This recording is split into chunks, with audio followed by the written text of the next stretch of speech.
आप इस वीडियो को देखकर पैसा जीत सकते हैं। ये पैसा आपको किस तरह मिलेगा, ये जानने के लिए इस वीडियो का डिस्क्रिप्शन जरूर पढ़ें। कुलधारा, एक भूतिया विलेज। एक लड़का अपनी कार से उतरकर एक आदमी को अपने पास बुलाता है और उससे पूछता है, अरे वो भाई, ये गांव कौन सा है भाई? वो आदमी बोला, ये कुलधारा गांव है बेटा, तुम्हें कहाँ जाना है बच्चा? कहीं नहीं अंकल, अच्छा धन्यवाद। इसके बाद वो अपनी कार से गांव के अंदर चला जाता है। उस लड़के का नाम है रोहित। वो यहाँ पर घूमने के लिए आया है। रोहित को घूमना बहुत अच्छा लगता है।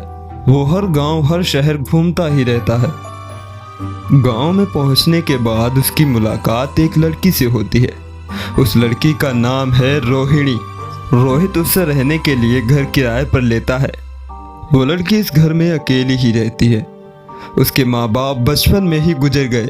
इसके बाद वो अपने घर में अकेली ही रहती है।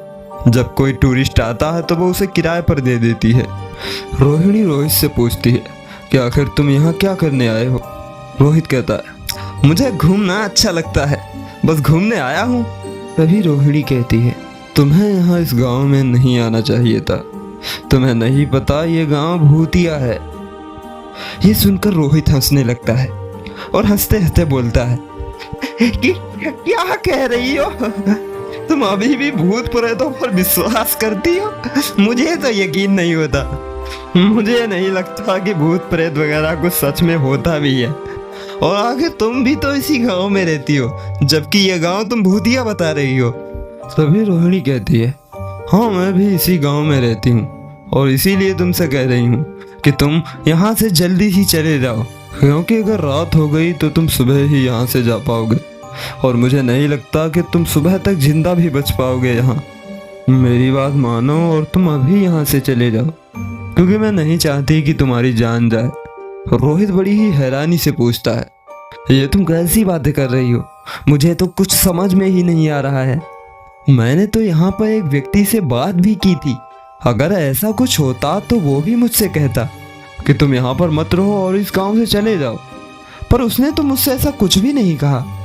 रोहिणी बोलती है, मुझे पता है यहाँ का कोई भी व्यक्ति तुमसे इस गांव को छोड़ने के लिए बिल्कुल भी नहीं कहेगा, क्योंकि सभी चाहते हैं कि यहाँ पर ज़्यादा से ज़्यादा लोग आएं और वो उन्हें मार सकें। तुम्हें नहीं पता इस गांव के साथ क्या क्या हुआ है और कैसे ये कुलधारा गांव भूतिया कुलधारा गांव बन गया। रोहित बड़ा ही उत्सुक होकर पूछता है, तो फिर तुम मुझे बताओ कि आखिर कुलधारा गांव भूतिया कुलधारा गांव कैसे बन गया? और वैसे भी अगर अब तुम्हारी ये फालतू बकवास बंद हो चुकी हो तो मुझे भूख लगी है, मुझे कुछ खाने के लिए मिलेगा? क्योंकि मुझे जब भी भूख लगती है तो मैं अपनी भूख रोक नहीं सकता हूँ, ये मेरी आदत है। रोहिणी कहती है, ठीक है, मैं अभी तुम्हारे लिए कुछ खाने के लिए लाती हूँ, पर खाना खाने के बाद यहाँ से तुम चुपचाप चले जाना। रोहित कहता है, हाँ ठीक है, पहले तुम मेरे लिए कुछ खाने के लिए आओ प्लीज। वो लड़की रोहित के लिए कुछ फल ले आती है। रोहित कहता है, तुम बहुत जल्दी लौट आई, क्या बात है? और इसके बाद वो फल खाने लगता है। इधर सूर्य भी डूबने को होता है। फल खाते समय उसकी नजर रोहिणी के पैरों पर पड़ती है। रोहिणी के पैर देखकर वो फल खाना रोक देता है और घबराता हुआ रोहिणी की तरफ देखता है। क्या हुआ, ऐसे क्यों देख रहे हो मुझे? रोहित फिर नीचे उसकी पैरों की तरफ देखता है और घबराहट के साथ कहता है, तुम्हारे पैर उल्टे कैसे हैं? वो लड़की मुस्कुराते हुए कहती है, अच्छी बात है, तुम जान गए कि मेरे पैर उल्टे हैं। तुम्हें नहीं पता, यहाँ पर पैर ही नहीं बल्कि सब कुछ उल्टा है। ये कहते हुए वो अपनी पूरी गर्दन घुमाने लगती है। उसकी गर्दन पूरी ही मुड़ जाती है। ये देखकर रोहित फल को नीचे रखता है और बहुत ही ज़्यादा डर जाता है।